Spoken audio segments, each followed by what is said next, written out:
How's it going, everybody? Welcome to another episode of Keeping the Faith podcast. I'm your host, Jonathan Fuentes. This is my co-host, Edgar Martinez. Hey, what's up? What's up? Today, we have a very interesting episode for you guys, as always, but we just want to give you guys a quick reminder that you guys can find us on all podcast platforms, including Apple Podcast, Google Podcast, Spotify, YouTube, and you can also find us on our Facebook page at Keeping the Faith Podcast. Feel free to leave us a like and any comments that you guys might have about the ministry or any questions about Christianity or objections, and we'd love to take a look and answer them on a future podcast episode. But with all that out of the way, I want to give it over to Edgar for a quick special message before we start this up. Oh, wow. It's not that special, man. Yeah, well, I mean, the only thing is that, so you guys know by today, which is now Thursday, that we don't know because we're recording previously for this day, but it's election, or it was election days and all that. So by now you already know the results of who is now the president. So, I mean, but just to let you know that, as I just said, we don't know who won. But whoever it is, we know that, whichever the president is, Jesus is in charge. Our God is taking the wheel, so let's just leave it up to him. So any plan that he has, whoever won didn't won just because, you know, they were better or whatever you might want to say. It was always a plan of God, so just leave it in God's hands, and he'll do the rest. So yeah, I just wanted to put that in the way, or just to remove that out of the way before doing anything else. But how are you, Jonah? No, I'm doing well. I'm actually looking forward to today's episode. We have a good one, as always. And I don't know. I mean, is there anything else you want to say before we jump into it? Hey, no, just that, man. Okay. It's all I needed to say. All right. No, but that was good. That was a good reminder. You know, a lot of times we can focus too much on stuff like that, and we forget who's really in charge. And it's just a quick reminder. Like you said, we record these on Tuesday nights, so it's actually the day of the election. But yeah, I mean, everything you said, amen. All right, but without further ado, you want to give a prediction? Santo. Well, I mean, I'm looking at it right now. Right now at 7:23, it is 91-67 Biden. I really don't know. I mean, I don't do politics. Yeah, I mean, I was just saying, man, you know. No, I don't know. Yeah. All right, but without further ado, all right, let's jump into this episode. So I'm going to give a quick introduction of the topic, and then I'm going to throw it over to our expert on the staff, and he's going to take it away after that. So as you guys know, over the last few weeks or months, we've talked about, you know, different things regarding God as far as the gospel. We've talked about how other religions kind of view Jesus and how they like twist his image in order to serve their specific religion. We've also given some evidence for just a higher being in general, and then we kind of narrowed it down to Christianity. And, you know, hopefully most of you guys are in a position where when you guys are evangelizing, you guys feel a little bit more confident, you know, with the material. I think a lot of times, you know, we could be evangelizing and we don't really know what we're saying or what we're doing. And hopefully with the help of these podcasts, you guys can have a better understanding, you know, how to answer basic objections to the gospel. We went over how to present the gospel, depending on who you're talking to. If you're talking to people who already know God, or if you're talking to people who don't know God. And like I said, we've given evidence for a higher power, and then why Christianity is most likely true, and evidence to back it up. So then, I guess with all that in mind, the question that follows is how and when you're talking and when you're evangelizing, is it always appropriate to just try answering questions? When is the right time to ask questions or to answer questions? How do you want to go about answering those questions? Because a lot of what evangelizing is, as well as just the information that you have, but it's how you present it as well. And you want to make sure that you're kind of guiding the conversation in a way where, you know, you don't lose track and you don't feel overwhelmed and anxious. And that's why we invited a special guest today, expert evangelist Edgar Martinez, to help us out here. Yeah, thank you for the flowers. Round of applause. I'm not gonna say that I'm an expert, but But well, I mean, thank you for those flowers. Yeah, no, I mean, I think, yeah, like, just like you said, I think it's really important that it's not only, you know, maybe you feel that you have a good, you know, maybe good information for certain objective arguments, or for certain questions that you might have heard, but then it comes, you know, the time where you're now in that moment where you have to answer to those questions. And I think those are the hardest moments, because like you said, we don't just want to throw the answer and that's it, because sometimes we could even get ahead of ourselves into trying to answer a question that we think they're asking, and you know, we just make that we just give them the answer, and we might not say anything that it's false or not true, but maybe we're pretty much destroying that person. So I think we just gotta really understand where we're coming from. And I know you have the verse. If not, we can just check it out. But do you have that verse? Yes, I do. I have it right here, and it says, Colossians 4, 5, and 6 says, "Be wise in the way you act towards outsiders. Make the most of every opportunity. Let your conversation be always full of grace, seasoned with salt, so that you may know how to answer everyone." Yeah. And just to point that out is that at the end it says when you answer to someone, it doesn't say you answer the question. So that's one of the things that we've said in previous episodes, that whenever, and this is a quote that we got from one of the most famous apologists. I think he was an expert, but that was Ravi Zacharias, where you know, he said that behind every question there's a questioner, and so we have to really understand that behind somebody asking a question, there's a reason why they're asking that question.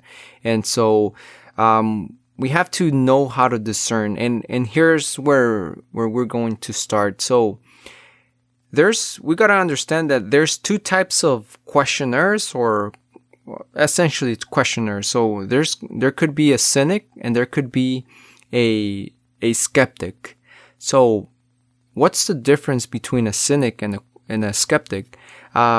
It's pretty straightforward. A skeptic, it's one where it'll ask a question because they're, I'm gonna say, demanding, although maybe it's not the best term to utilize, but they're demanding, or they want proof of what you're saying, of certain topic that they're discussing, right? So they want proof, they want evidence for that. But they're really asking that question because they're looking for that evidence. But then we have the cynic. A cynic is a person that even when there is evidence, they will still not believe. They're not looking for truth. They're just trying to make you stumble, or just trying to make as much as questions as they make until they'll get to a question that you might not be able to answer, and then they'll stop you there. But that's it. They don't care about the answers. They're just looking to make those questions. And so I think it's important that we're able to discern between both of those questions. When is it actually good to answer? Because I think not always we have to present an answer to a certain question. That's at least two of the definitions about two types of persons that will come and approach us with certain questions. I don't know if you've run into this kind of I don't know if problem, issue, or some sort of like situation like this, Jonah. So there was actually one situation specifically where there was a few people that I was talking to, and, you know, one guy was, you know, he was asking all these questions in the same way that you were talking about right now. And at the time, I wasn't the most experienced, so I kind of made the mistake, and you'll probably get into this a little bit, where I was kind of just answering his questions, and I wasn't really, grounded in the way I wanted to direct the conversation. And thankfully he wasn't too bad. He was listening to the questions I had, but it was weird. It was a weird situation because the way he was asking them sounded like they were definitely a cynical. But then when he heard the answer, it was like, oh, okay. I was like, wait, what? So that's one situation that comes to mind. But it was definitely an odd one there. Yeah, no, definitely, and that's the thing. Once we start making or hearing these questions, I think we get better and better in knowing what type of questions we're getting. I mean, that situation, I think it was really odd because, as you said, you heard them like kind of cynical, but then at the end they're like, "Oh, okay, I think I get it." But yeah, I mean, it's all depending. And I think that that's one thing, discerning the questions. But what happens when, okay, I think I know how to discern a question. And actually, before going into that, even the way of how a question is being asked, I think that's one way that we can know when we're hearing a cynical and a skeptical question. So, for example, you could say, for example, the Bible is not true. That could be a way of asking a question. Hey, the Bible is not true. I mean, the tone of voice, you can maybe hear, okay, well, it is true, or maybe you can, instead of going right away into trying to prove that it's that the Bible is true, maybe let's ask why. Why do you think it's not true?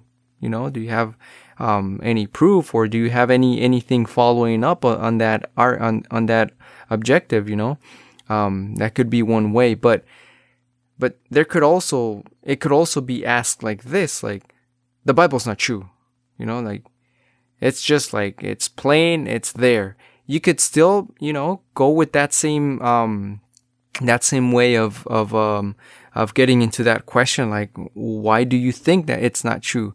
I mean, and you could maybe hear a follow-up, like, because I say so, because it is what it is, because science, because, they're not trying to get proof or evidence for why the Bible is not true. They're just putting the question out there, and that's it. But it is important to know how to answer these type of questions. And as you can see, like, we can hear that same question being asked in a different tone of voice, but at the end of the day, maybe a follow-up question would help you either way, if it's either a cynical or a skeptic question. So, just, why do you say that? Why do you think that? And that's a whole different topic, because now we're using some sort of tactic. But at least for this episode, we want to focus in you being able to discern what type of question are people going to ask. I think you're hitting the nail on the head with a lot of stuff that you're saying. I think it's just important to know how to guide the conversation.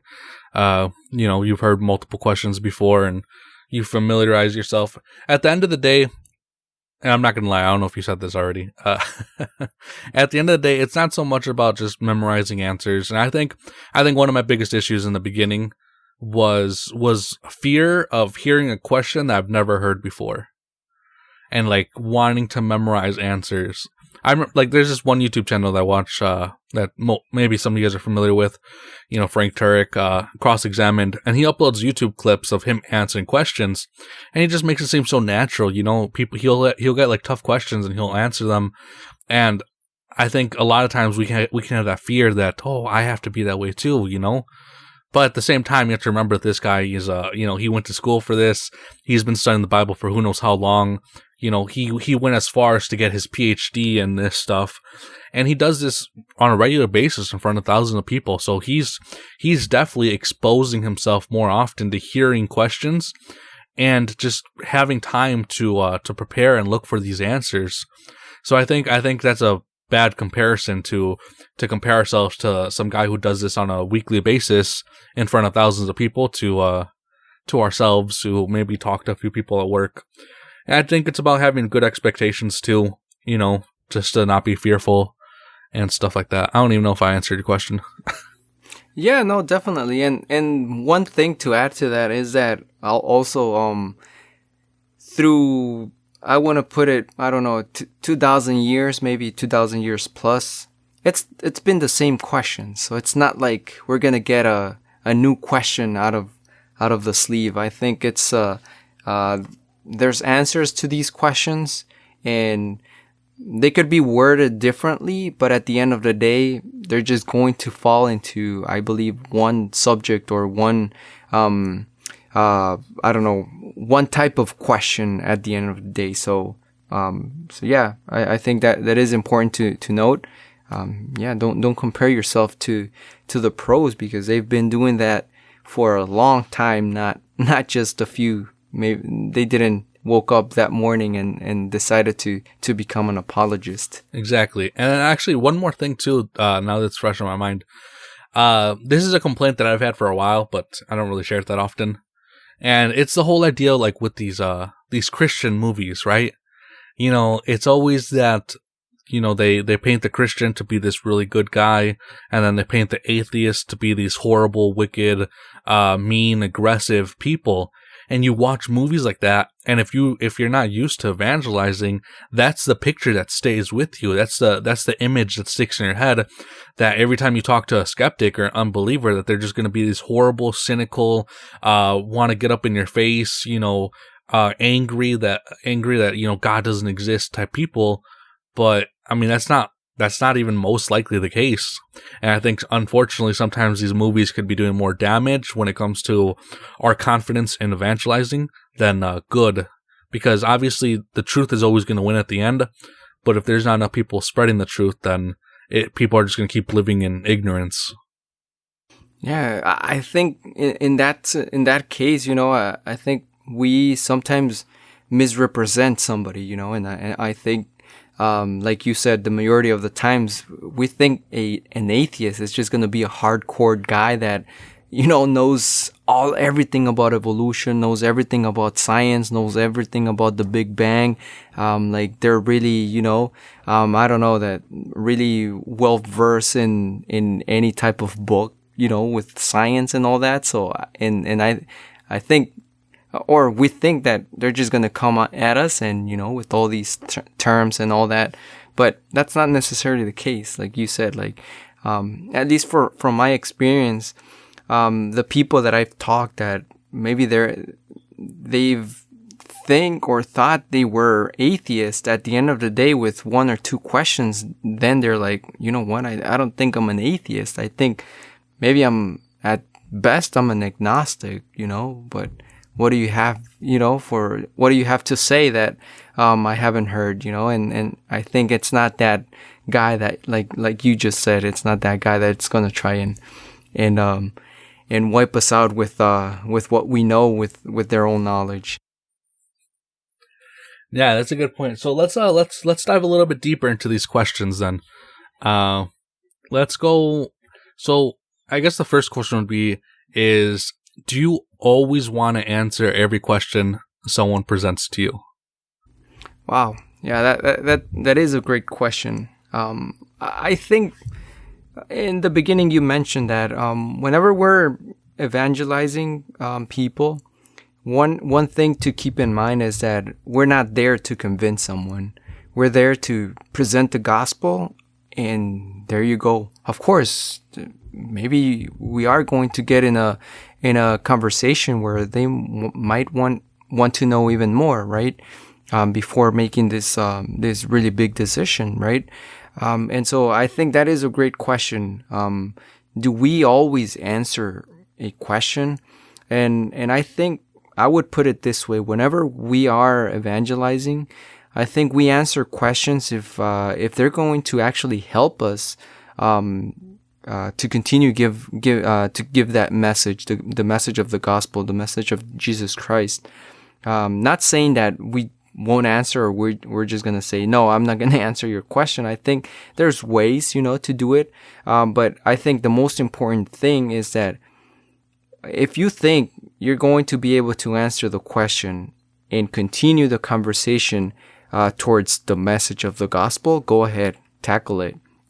But if you think that question you might be not well versed, or you might not really know how to explain, I think you might even maybe say, you know what, can I respond that at the end if we have time? Or, you know what, if you might even not know the answer, you could, I think it's perfectly fine to say, you know what, I don't know that. I haven't made myself that question. Can I, investigate and I'll get back to you. So I think that's two of the things that I could say, or three of the things that I could say regarding whenever we're answering to questions. Do we actually always answer, or maybe sometimes we gotta work it out so that we always, at the end of the day, the most important thing, it's not the actual answer, is presenting the message of the gospel. Amen. Yeah, I think a lot of times we can get it confused to think that, one of my favorite videos to watch on YouTube sometimes are like our Q&As, where they'll take questions from the audience and they'll answer them. But that's not how we should be viewing evangelism. It's not a Q&A session. It's here's the message of the gospel, and I want to do my best to present it to you. And like you said, if you have questions, let's direct them towards the end. But also, I think it's important to be aware of, who are the experts in answering questions. It's like, hey, I don't know the answer, but there's this guy on YouTube, his whole ministry is answering questions. Or there's this guy that I know in real life, maybe he could help us out. But how you're saying, one thing that I always say is, don't start making up answers just because you're in a tough spot. The last thing you want to do is make up answers. Because what happens is, all it takes is this. You give a bad answer because you felt nervous or you felt pressured, and then the person looks it up, finds out that you were completely wrong, and you just lose all credibility with that person. Even if you research and you start learning and stuff like that, that person's not going to take you seriously just because of that one time when you lied to him. Especially in in this day and age where all I have to do is whip out my cell phone and fact check someone. I hear a lot of pastors talk about this, where it's like, man, like I've been pastor for so many years, but I feel like I have to dive deeper into the truth now because I have teenagers fact checking me on the spot. Everything I say, they could just easily whip out their cell phone and fact check me. Back in the day, not necessarily that they were lying, but they, sometimes you hear something catchy and you're like, oh, I like that. But it might not be like 100% biblical. But the whole idea is that if in situations like that, how Edgar's been saying, you could just say, look, I actually don't know. That's a good question. Do you mind if I go and look into it? At that point, what could they really say to you? And I just think it's important to know when to try to answer a question like that, like we said, towards the end of the whole gospel presentation, and when to just say, you know what, I don't know the answer, but I know I could find it, or I know we could find it together type of deal. Exactly, yeah. And within Christianity, I think it's like with any other, profession, you have people that are experts in certain areas, like you just said.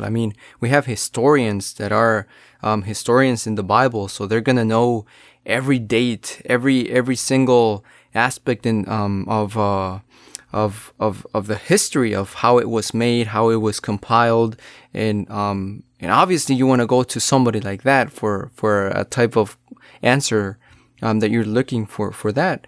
But then maybe we have certain others where somebody that it's an expert in the actual Greek, in the Greek Testament. So we have different experts in different fields within Christianity, within, it's either, the Bible, the history of the Bible, maybe the places and things like that. So yeah, definitely don't try to think you have to be an expert in every single aspect, because that would be impossible, I think.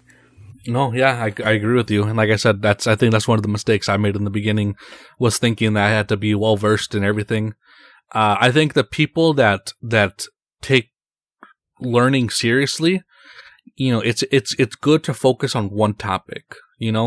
Like, for example, like, let's say in our group in real life, let's say I'm the resurrection guy. Like, oh, you have questions about the resurrection? Go ask, Jonathan. It's like, oh, you have questions about evangelizing and other religions? Go ask Edgar. Oh, you have questions about this? Go ask that person. And I think within a church community, that can be good, because if you have one guy trying to learn it all, he's not going to know anything.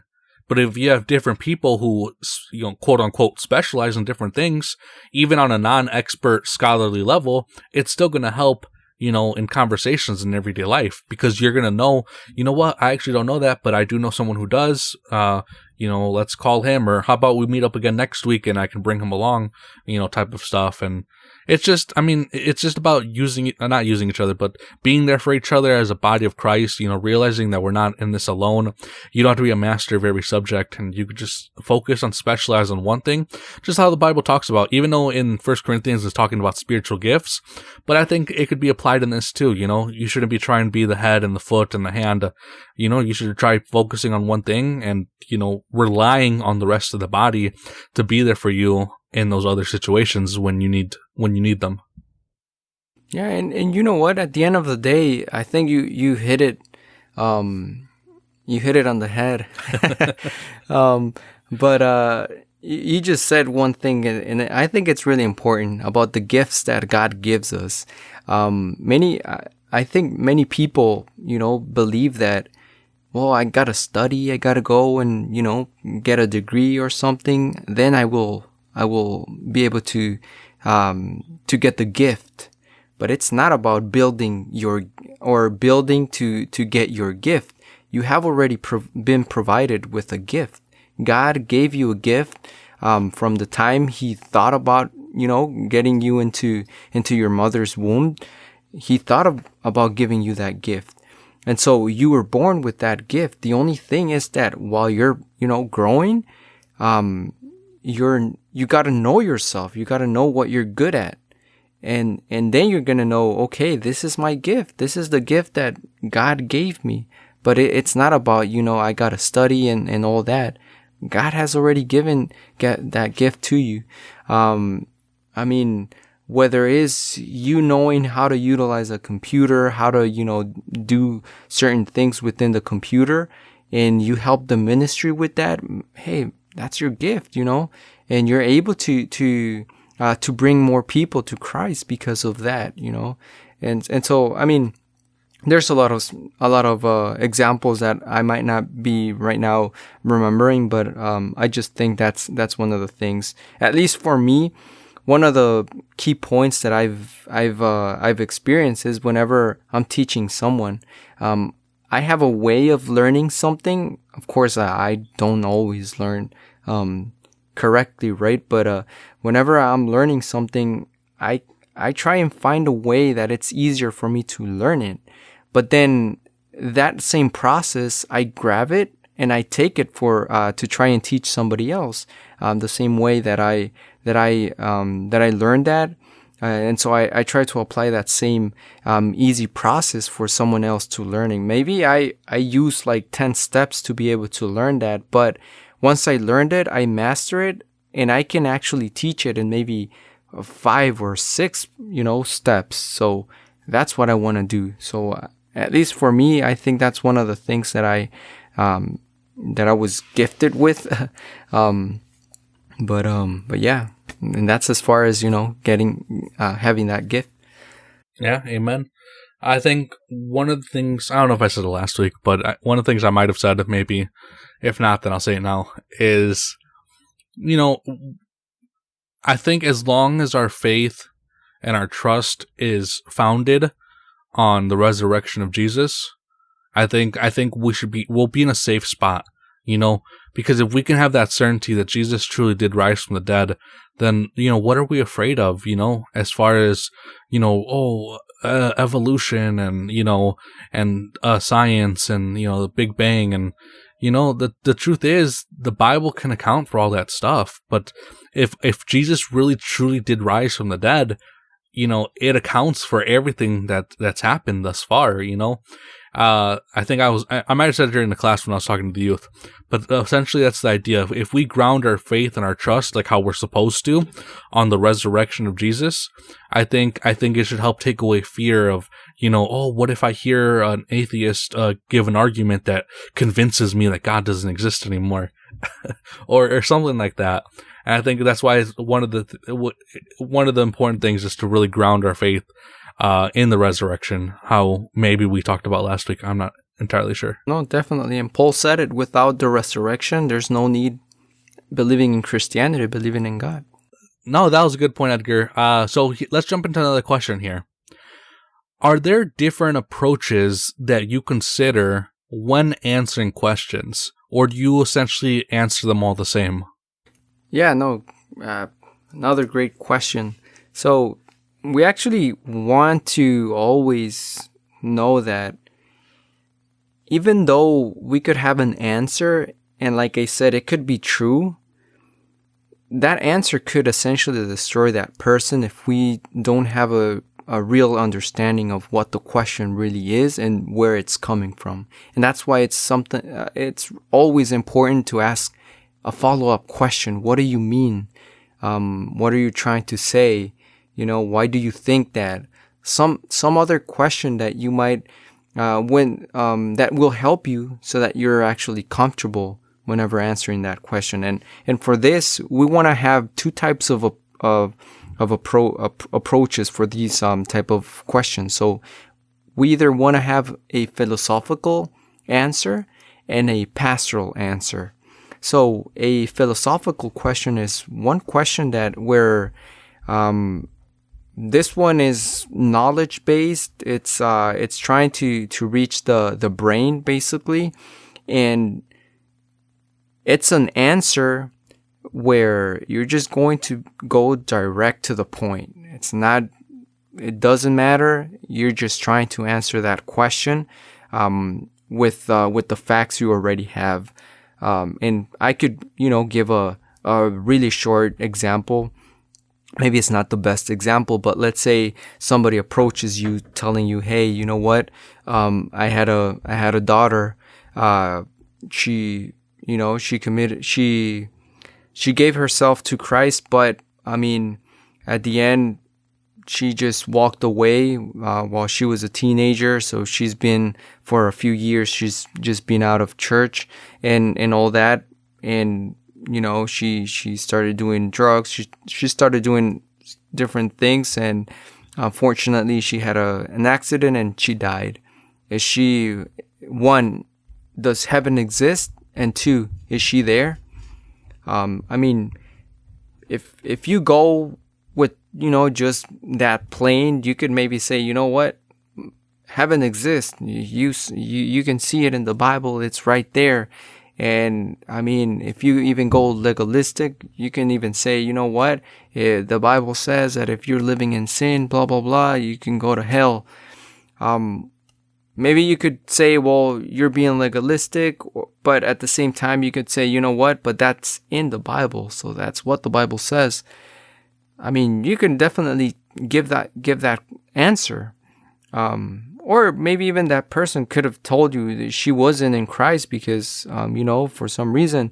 But at the end of the day, you might not be giving a lie, but the way you're presenting that answer might not be the best, because what are you going to do with that, with those parents or with that person? You're going to pretty much destroy their world. You're going to destroy any little faith that they might have had in God. Not because, you gave a lie, but maybe the way you structured that answer was not the best.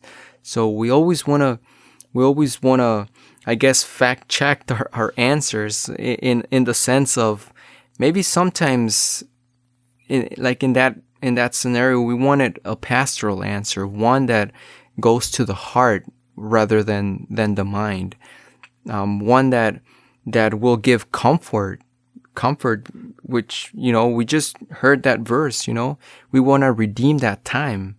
We don't just want to give out an answer and that's it. So I think that's really something that it's important. And maybe in that situation, you might want to say, you know what? I'm not sure where she's at. We know with the Bible that heaven and hell exist, but in this case, it was a tragic accident. Hopefully at that moment she had, some sort of regret and she asked God for forgiveness. We don't know that. At the end of the day, we can only hope that she would have had time to do that. But we can't just, try and destroy their, we can't destroy that faith that they might be, it might be shaken right now with that incident. No, yeah, that is a good example. Another one that I've heard of, and this one will be short. Essentially, long story short, this guy was talking to his aunt. His name's Vince Vitale. Pero, but I keep saying pero. But long story short, I guess his aunt lost her son, and she was like having doubts and stuff like, why would God allow this stuff to happen? And him being the young, philosophical person that he was, he presented a philosophical case. He's like, well, God allows bad things to happen for this reason, and stuff like that. And at the end of his whole speech, his aunt's like, the thing is, like, I agree with you, but that doesn't do anything for me. It's not speaking to my heart. It's not helping me with the grieving that I'm feeling right now. And I think that's where we just have to ask God for wisdom. Like, okay, am I supposed to present a philosophy? Are they truly genuinely asking, or do they just need someone to be here for them?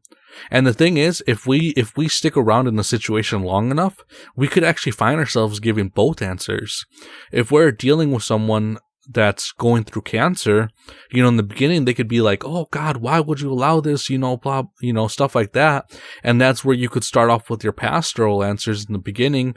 But as the cancer becomes more real to them, and they're like, I don't understand why God would allow this. And that's where you could jump in with the philosophical stuff. That's a situation where you could actually use both.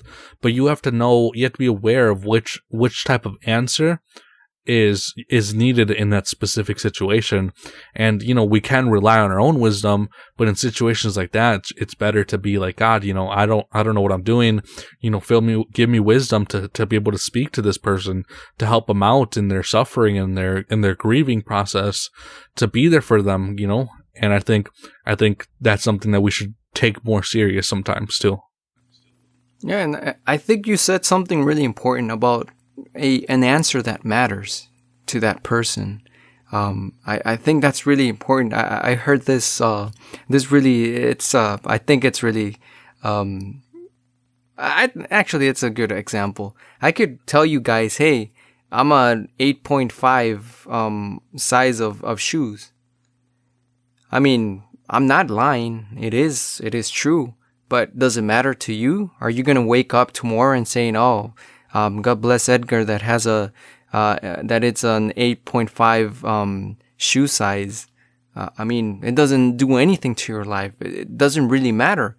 It is true, but it doesn't matter. And so I think we gotta know that sometimes that answer has a meaning to them in their life, has a meaning, like Jonah said, it goes directly to that heart, to the heart. And I think that's one of the important aspects of knowing when to present a philosophical and a pastoral answer, that just know that answer matters. They're not just trying to get an answer just to get an answer for their question. They're actually answering something because it matters for them. So we want to make sure that whatever answer we're giving, it matters for their life. Yeah, Edgar, no, that was actually a good point. I think you really hit the nail on the head there. Is there anything else you want to add before we kind of start to close it up here? Man, like you said in the beginning, if anyone has any question, they can put it in the comments.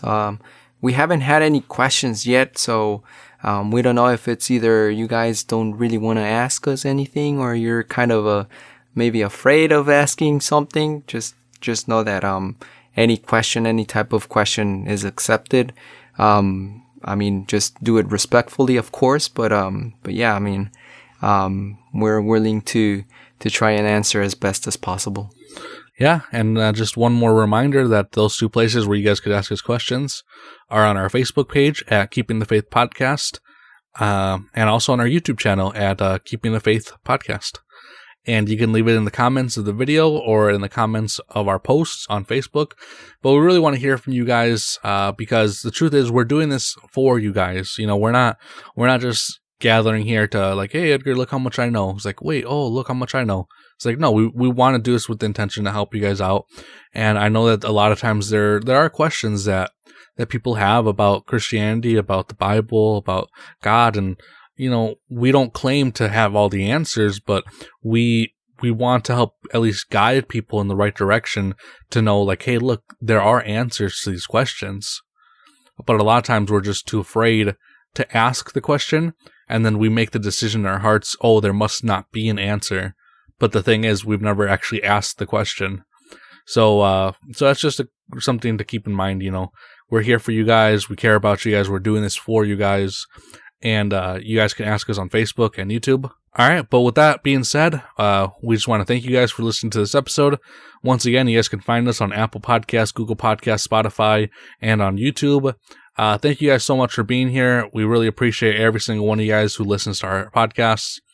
And we hope that you guys have a great day. Take care, and God bless. Peace.